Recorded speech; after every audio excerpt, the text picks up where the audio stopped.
Hello everyone, my name is Ethan Page, and this is my third Unity tutorial, this time covering Unity events, object pooling, and the LINQ system, LINQ. This little thing here, my tutorial, as I always seem to start with them, does look fairly barren, not even any cubes or text to display, and this area up here is off in an odd direction. Bear with me on this. This will be important, as you will see, for the object pools. To begin with, I will simply click on the ground. It spawns objects. You can see them flash in that screen up there. I'll explain why that does that in a minute.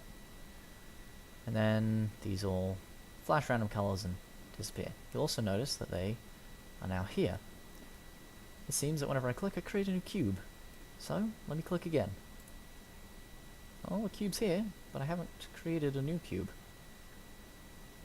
So, click on that cube. Well, it seems that it's inactive, but off in this random space here. See, it's not very active at all. I click it, however, now it's become active, and it's moved. Same can be said for the rest of them. Now, I'll explain how it does that in just a moment. First, we're going to have a look at the Unity Event Manager. If you've ever used buttons on the canvas, you have used the Event Manager. In fact, the Unity events work quite the same. The only special using statement you need is UnityEngine.events. You create a variable of type Unity event and call it whatever you want. In this case, on mouse zero click is the one I did, and on start. And then, on start, you take that event you created and then you invoke it. Whenever you want this thing to occur, you will call the invoke function in the .syntax. Now, for example, in my void update, if input get mouse button down 0, I invoke my mouse click. Now, this calls functions, but these functions are defined and decided in the inspector. This allows designers to pair up functions through the inspector instead of having to go into the code, allowing you to keep your code rather separate from the designers. Not that we have anything against them at all. No. Jokes aside, when I click, as per the on mouse zero click, I can select an object for it to pull from, in this case the object pool, and I can select a function. Let's go to Object Pool Manager, and on mouse zero click, I not initialize the pool, that's the other one. I get object redirect, I believe.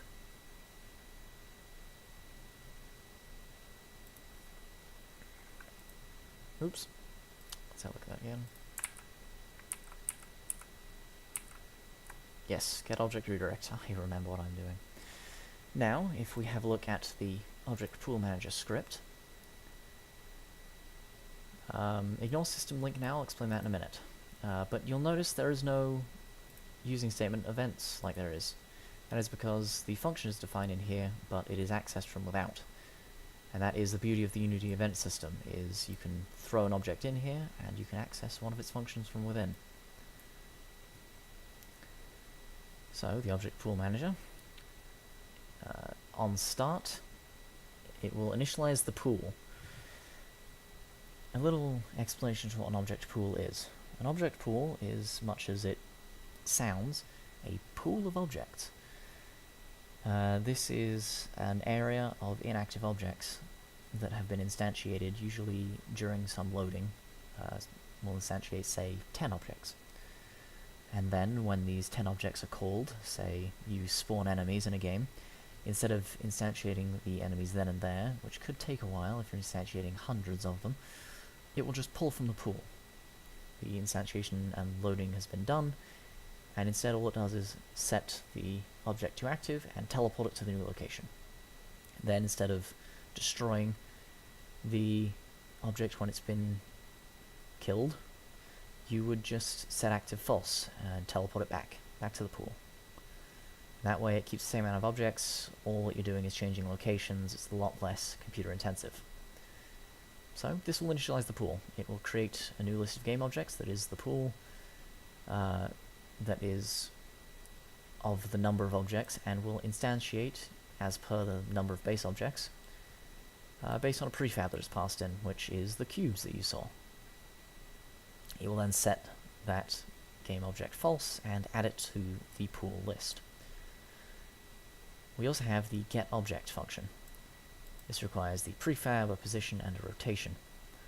It will iterate through the pool that's there, and if any are inactive, it will then grab the data, set it active, and hand it back as per function being of type GameObject. Now, if we have run out, we have hit all of the inactive objects, made them all active, and they're all in use, or there weren't any in the pool to begin with, this block of code will make a new, will instantiate a new object and give it all the data and then add it to the pool, as well as then spit it back. This allows for, when I click, this pool that is empty to begin with to fill. Now there are 4. And if I make 3, well, it doesn't create any more. But if I create 2 more on top of that to hit 5, the 5th one has been created. That is what it allows for. It is to help save resources with the computer. Now the getObject redirect is, as you saw in the game manager, what is being called. The Unity event system is only able to call functions like that have 1 or fewer parameters of simple types, such as string, int, bool, float, and GameObject. That makes this function impossible to call, as it cannot hand in all of this information due to the restrictions of the Unity event. A workaround that I found is I create a public void redirect function that just calls this object with all the data that's already in this file. It requires having this data to hand in this file, but aside from that, it works. Now, LINQ, as shown here, LINQ, is the final thing we're going to talk about. This requires using system.link, and LINQ is a search function. It's a way to search through data, to sort it, to find and filter it, to be able to do all sorts of things, and all with 3-4 lines of code at most. That is the wrong.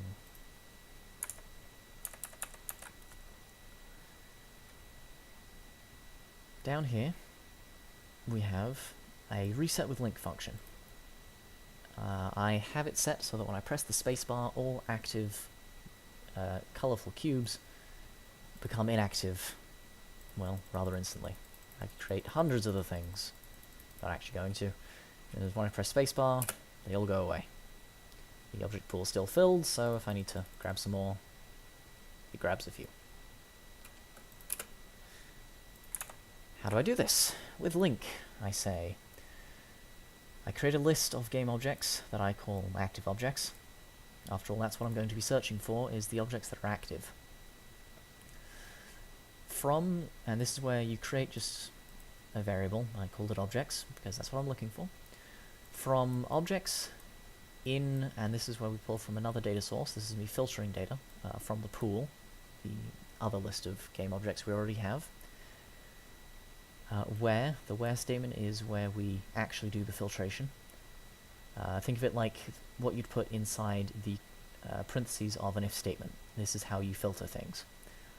Where objects here dot active in hierarchy, after all I'm looking for active objects, is true. The select statement will then select those objects that have been filtered with the where statement, and .toList will put it into the list format for my active objects list. I've got a debug that shows the number of objects that have been grabbed every time I press spacebar, and then I call reset cubes with that list. Reset cubes here grabs the list, and we'll iterate through everything in that list with a for each, and we'll make them all take damage in their own private script, I have a health value set up with getters and setters, so that if the health ever reaches 0, it will set itself to inactive. When the take damage function is called, after all it only has 1 health, it takes that 1 damage and sets itself inactive. There it was. Finally, in order to get all this to happen, I simply have an if statement looking for when I press the spacebar, and it will call the reset functions. This is a simple use of the LINQ functionality to, well, grab all of these things and make them go away. After all, grab 10 things there. Still shows 10 there, however, if we go over here, you can see 5 were grabbed. If I click a lot like this, 21. This will only ever grab, and just to show a lower number, 4. We'll only grab those that are active. Finally, we have the cube prefab itself. I have an event manager, which uses the event system, and this is for when I want certain events to occur when the cube is enabled versus when it is disabled. So, as I showed earlier, I create the Unity event on object enable, and I invoke it when the object is enabled. Now this allows, in the editor, as was shown earlier, for functions to occur. I'll show you my prefab. Nope, prefab, there we go, cube. Now, right down at the bottom here, it's a cube mover, which is how whenever I click it will teleport, and when it is disabled it will teleport back to the pool. The color changer, that simply makes it cycle through the red, green, and blue, and the event manager, this is the important one. Now, as shown in the game manager, there was only 1 in each of these. That is not a limit, you are able to have more than 1. For example, when it is enabled, it begins the color shift function on the cube, and it gets the location. There's a slight delay here so that it has time to enable and then move, as opposed to enable and try to move at the same time, as these happen simultaneously, as well as the other on enables. And as such, it may not have it doesn't always grab the location as per my code. So just to prevent the bug, there's all of a 1 frame delay. On disable, it then moves the cube back to the pool. So right before it disables, it will teleport back and turn off, all in a split second. That is the beauty of Unity events, is you can attach just about anything to any situation scenario, and it allows the designers to do this too, all through the inspector. So the designers don't have to get down and dirty with all of this code, trying to make sense of all of it, trying to make the links work and everything, call functions. They can just drag and drop. That concludes this project tutorial on LINQ, object pooling, and the event queue. Thank you all for watching.